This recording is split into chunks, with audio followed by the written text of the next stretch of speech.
In this video, we're going to look at a set of examples where we're really going in search of what is called a quotient group.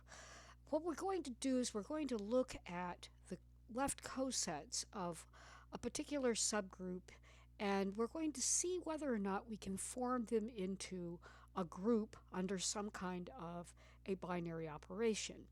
Our first example is going to be dealing with the big group is just going to be the set of integers under addition. Now that's a nice abelian group, and there's one really important property that I want to make a note of right now is that in an abelian group, the right cosets and the left cosets are actually going to be the same, and we're going to see that in just a minute. Now my my subgroup that I'm going to look at, I'm going to let this subgroup be the subgroup, let's say make it the subgroup generated by 6. So H is nothing more than all of the integers that look like 6 times n, where n is some integer.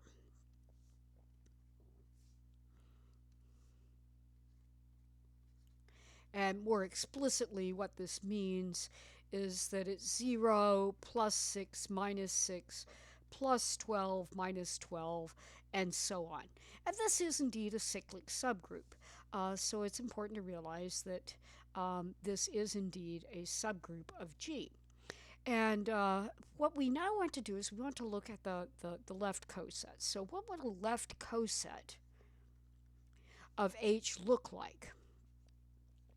Well, it would look like we need to pick some integer. So let's see. Let's pick a particular k inside the set of integers. And then what we're going to have to do is we have to look at k and then the group operation, which is a plus sign because the integers have plus as their operation, and then h. Now, this particular set is going to be k plus 6 times n, where n is running through all of the integers. So this particular set would be k, 6 plus k, minus 6 plus k, 12 plus k, minus 12 plus k, and so on. Well, let's see. What does this really mean? Well, let's see. We've got k plus h is k plus, well, it's the set of k plus 6 times n, where n is ranging over all of the integers. And what I want to notice is that if I take two things that are inside this particular coset, so I look at a and b inside k plus h, then what I'm going to notice is that a is k plus 6 times n1, and b is k plus 6 times n2. And it's important to realize that if we look at a minus b, we're looking at k plus 6 n1 minus k minus 6 n2. And when we simplify that, that becomes n times, rather 6 times n1 minus n2. In other words, two things belong to k plus h if and only if they wind up being congruent to each other.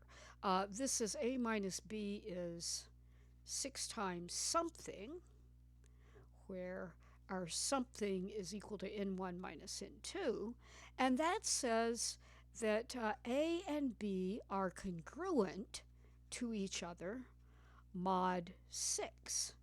And it's important to realize that k itself, so let's see, k itself obviously belongs to this left coset, so it turns out that a is going to have to be congruent to k mod 6, and of course b is also going to be congruent to k mod 6. And in fact, any element of k plus h is going to be congruent to k mod 6. And what that means is that gives me a really good idea that the actual set of left cosets of our cyclic subgroup generated by 6 inside the group of integers under addition is going to be, well, let's see, the first one is going to be 0 plus h. And remember, this guy here is h, and that is a 6, not a g.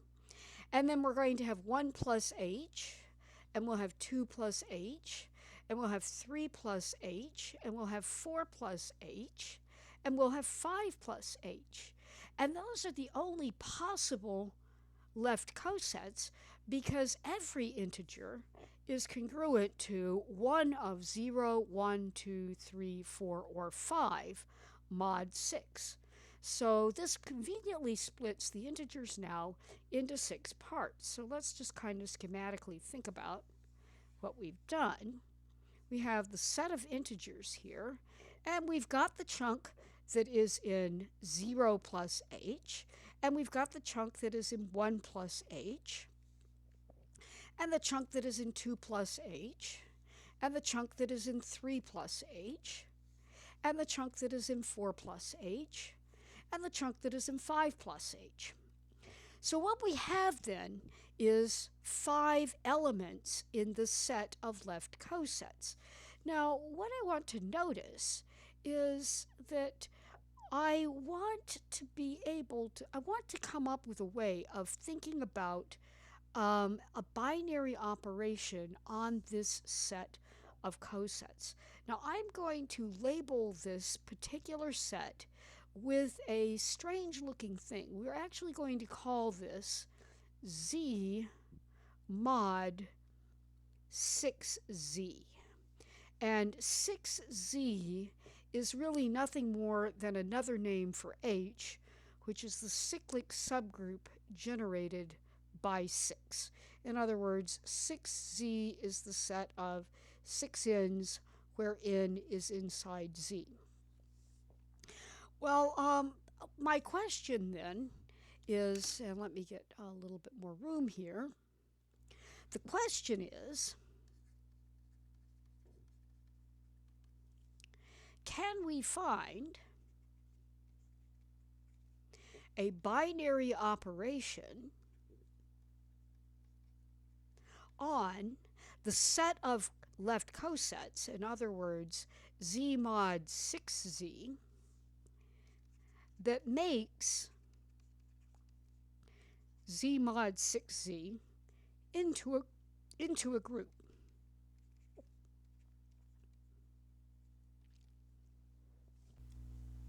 We don't have to go looking very far for an idea. Here's the most obvious idea to try. So the idea is that if we have this left coset k plus h, and we need a new binary operation that I'm going to call box plus, and we look at adding that first left coset to another left coset, well, the obvious thing to try is to add the two representatives together inside of Z and then add the subgroup. So this plus is inside of Z, and this plus is the group operation for defining the left coset. Well, the thing that we have to look at for this particular proposed operation is we have the following questions. The first one is whether or not this proposed operation, this box plus operation, is well defined. In other words, if I take two different names for the two different left cosets that I'm adding together, do I get the same answer? And then if the operation is well defined, we're going to have to worry about whether or not that operation is closed. And we will want to know whether or not that operation is associative.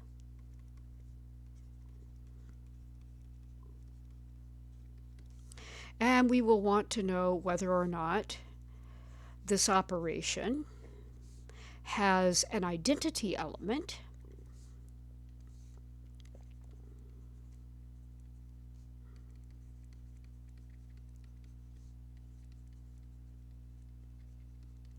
And we will want to know whether or not this operation has inverse elements.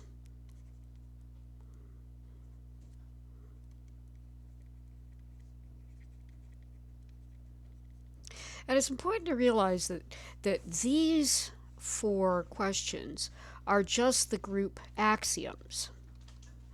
Now, since z under plus is commutative,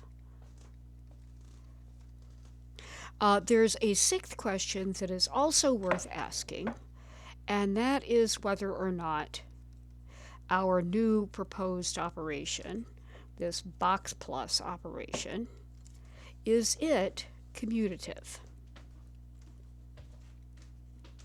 And we're going to look at each one of these questions individually. Well, the first question is whether or not the operation is well defined. So let's get a different color. So is box plus well defined? Now, what well-defined means and why this is important is that we have multiple ways of writing each of our left cosets. So in other words, suppose we have K1 plus H and K2 plus H are two different names for the first left coset, and we have L1 plus H and L2 plus H are both names for the second coset. So the question then is, if I add the first set of names together, so K1 plus H added to L1 plus H, is that guy the same answer as K2 plus H added to L2 plus H? In other words, we want to make sure that the names of our left cosets don't affect the computation of this new operation that is plus box. Well, the easiest way of doing this is to actually look at each of the two sides separately. So we'll look at K1 plus H, and when we add it to L1 plus H, we get K1 plus L1 plus H. And this is the set of things that look like K1 plus L1 plus 6n, where n is any integer. And that's because, remember, H is just the cyclic group generated by 6. And if we look at the other side, if we look at K2 plus H, O plus L2 plus H, well, that's going to be K2 plus L2 plus H, and that's nothing more than the set of things that look like K2 plus L2 plus 6n, where n runs in over all of the integers. Now, let me call this one star, and let me call this one double star. What I want to remember is that that star set is really nothing more than the set of integers that are congruent to K1 plus L1 mod 6. And that double star set is nothing more than the set of integers such that the integer in question is congruent to K2 plus L2 mod 6. And the question that we're really interested in is, are these two sets equal? Well, what we do know is that K1 is congruent to K2 mod 6 because K1 plus H is equal to K2 plus H. And we also know that L1 is congruent to L2 mod 6, and we know that because L1 plus H is equal to L2 plus H. And that's just part of how the coset stuff works. Well, once we know these two facts, that's going to say something very important. That's going to tell me that K1 plus L1 is indeed congruent to K2 plus L2 mod 6 because of the way mod 6 arithmetic works.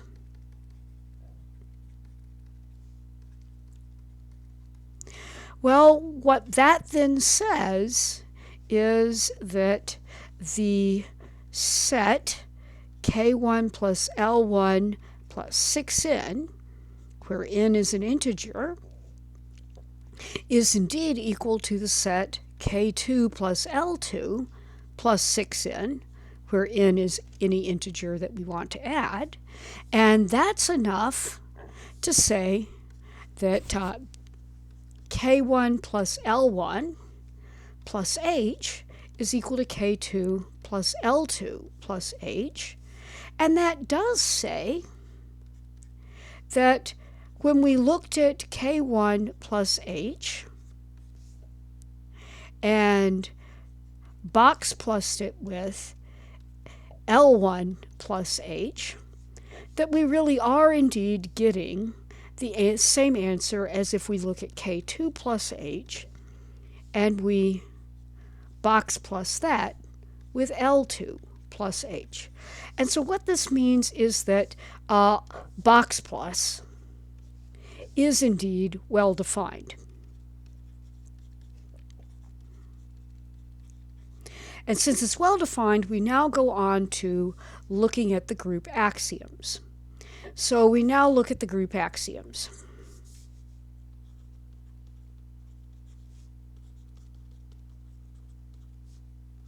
And the first group axiom is closure. Well, closure is really simple. K1 plus H box plus L1 plus H is by definition K1 plus L1 plus H, and this is indeed a left coset of H. So closure we have no problems with. What about associativity? Well, let's see. Associativity, we are looking at K1 plus H, and then we want to box plus that with K2 plus H, and we want to put those in parentheses, and then we want to box plus that with K3 plus H. And what we're really wanting to do is we're wanting to find out if we can switch this pair of parentheses so they land here and here. So what we're going to do is we're just going to start with this side and try and get down to the side that we want to get to. So let's see. The first thing that we do is we add the stuff inside the parentheses. So we have K1 plus K2 plus H. And we are going to box plus that with the other left coset, K3 plus H. And this is by the definition of our operation. And let's see. At this point, we are now ready to look at adding this left coset to that left coset. So we look at K1 plus K2, and we add K3 to it, and then we add the subgroup to it. And this is again by the definition of the new operation. Well, gee, this particular thing here, this particular piece of arithmetic is actually in Z, and we know how Z under addition works.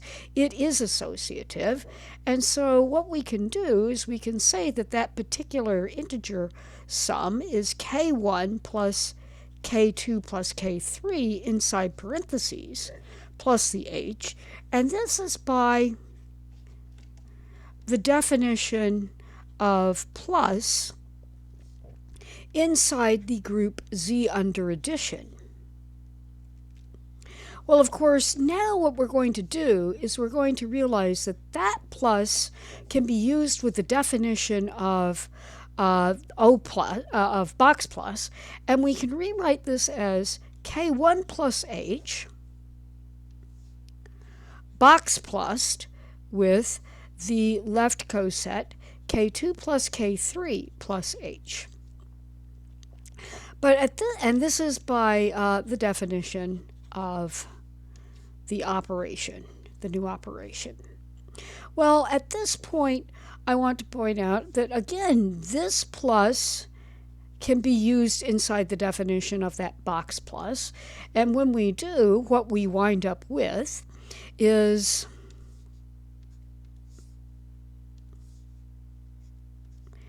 k1 plus h box plus with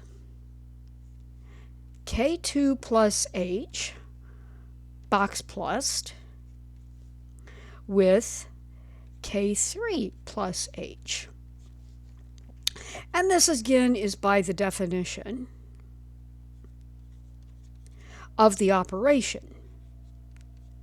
And when we put this together, we realize that we have indeed swap the parentheses on that first step, which were around the first two terms, to being parentheses around the second two terms. And what that means is that we can now say, so the new operation is associative. Well, the next group operation is whether or not we have a group identity. So let's look at group identities.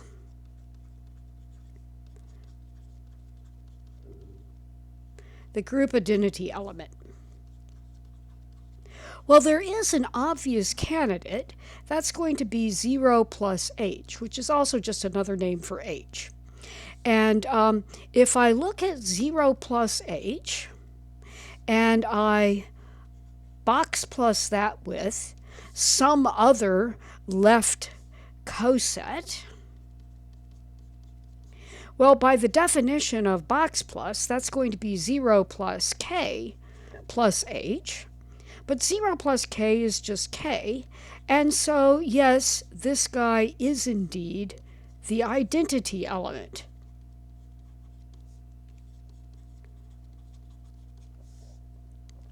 Well, once we have the identity element, it turns out that the group inverses are also not very hard. So let's make that come back just a little bit. And now we're going to look at group inverses.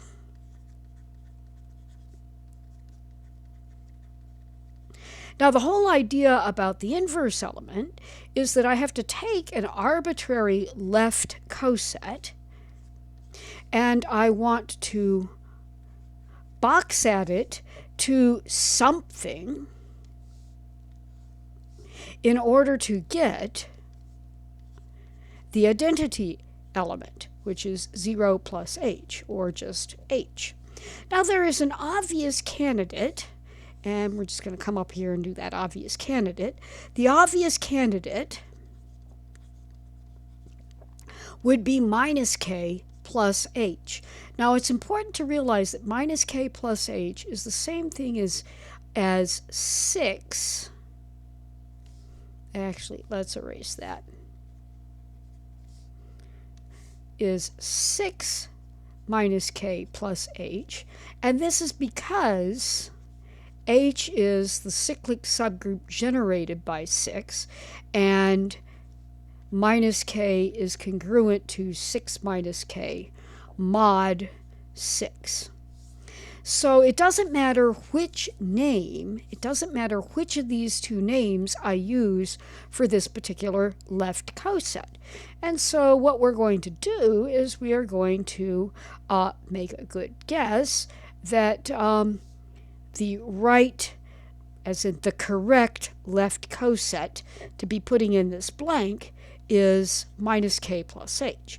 Now to prove this is really as simple as just redoing the arithmetic. If we start off with k plus h and we box add that to minus k plus h, the definition of box add says we're going to look at k minus k plus h, and that really is going to be 0 plus h, or h. And this particular equal sign is by the definition of our box add operation. And so what the result of this is that we can say that k plus h and minus k plus h, or we could say 6 minus k plus h, either one of those would work, are inverse elements for our box add operation. Well, that proves that's enough to prove that the set of cosets, and remember the set of cosets we were writing as z mod 6z, this is the set of cosets.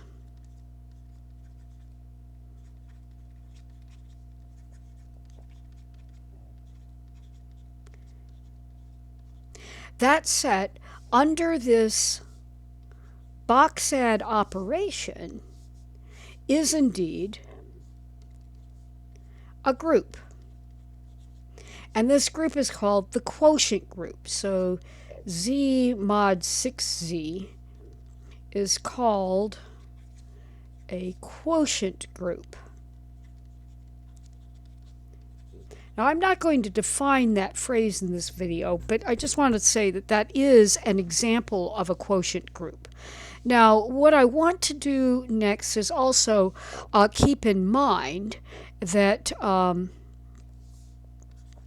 z under plus is commutative.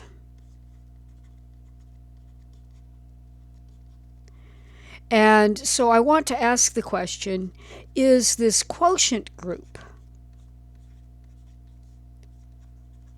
commutative? Well, the answer to that is really easy. If I look at k plus h and I box add it to L plus h, that's going to be k plus L plus h by the definition of our operation. And G, this particular thing, that k plus h is inside z, and z is known to be commutative, so that's going to be L plus k plus our subgroup h, and that is by the addition in the integers under the addition. And that last thing is simply L plus h box added to k plus h, and that's by the definition of box add again.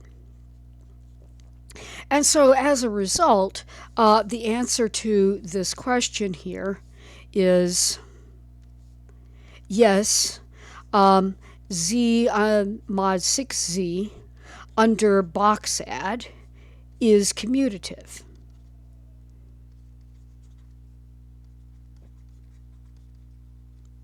And that will end this video.